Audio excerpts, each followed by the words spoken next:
مجھ سے ایک صاحب ملے, حکیم سعید کے دوست ہیں. حکیم سعید پتہ ہے آپ کو 78 سال کی عمر میں لانگ ٹینس کھیلتے تھے, حالانکہ وہ بھی روٹی کھاتے تھے لیکن اعتدال سے. تو حکیم سعید کے دوست تھے, وہ کیسے ملے مجھ سے, میں پنجاب میں تھا, ایک بوڑھے آدمی, یعنی ایجڈ, بوڑھے تو نہیں کہنا چاہیے بھائی, انہوں نے بتایا کہ 90 سال عمر ہے اور فٹ فاٹ. میں نے کہا حضرت آپ 90 سال میں چل پھر رہے ہو, کھا بھی رہے ہو. انہوں نے مجھے بتایا 85-90 کچھ ایسے تھی. انہوں نے کہا میں حکیم سعید کا دوست ہوں.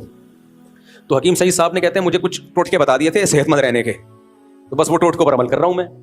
میں نے کہا کیا ٹوٹکے؟ کہتے ہیں 2 ٹائم کا کھانا اور رات کا کھانا مغرب سے بھی پہلے. اب وہی بات ہے, آپ اتنا افورڈ نہیں کر پائیں گے, پھر ڈپریشن میں نہ چلے جائیں. لیکن ان میں یہ نہیں تھا کہ پروٹین اور یہ نہیں, لو کارب ڈائٹ, کچھ بھی نہیں. جو گھر میں پک رہا ہے وہی کھا رہے ہیں. حکیم سعید صاحب بھی صبح ناشتے میں کہتے ہیں میٹھا بھی کھاتا تھا میں, گھر میں جو کھیر پک گئی ہے کچھ بھی پک گیا وہ کھا لیا. تو اور حدیث میں بھی یہی ہے, نبی صلی اللہ علیہ وسلم اور صحابہ کرام, یہ صبح 11-12 بجے کا کھانا ہوتا تھا اور رات کا کھانا جلدی ہوتا تھا, بس یہ 2 ٹائم کا کھانا تھا. میں نے دفعہ بیان میں بول دیا کہ عربی زبان میں ناشتے کا لفظ ہی نہیں ہے. اس پہ لوگوں نے فنٹر بن کے بہت کمنٹس کیے کہ فطور عربی میں کہتے ہیں ناشتے کو, کیوں نہیں ہے؟ مفتی صاحب کو عربی کا نہیں پتا. بھائی وہ جدید عربی میں ہے, میں نے بیان میں کہا تھا قدیم عربی میں ناشتے کا لفظ نہیں ہے, وہ تو جدید عربی میں ہے نا. تو اب کے عرب تو ناشتے کیا, وہ تو ماشاءاللہ پھوڑ پھاڑ رہے ہیں فل اسپیڈ کے ساتھ. تو جو صحابہ کے دور میں فطور کا لفظ قدیم عربی میں ملتا ہی نہیں. غدا کا لفظ ہے دوپہر کا کھانا, عشاء رات کا کھانا.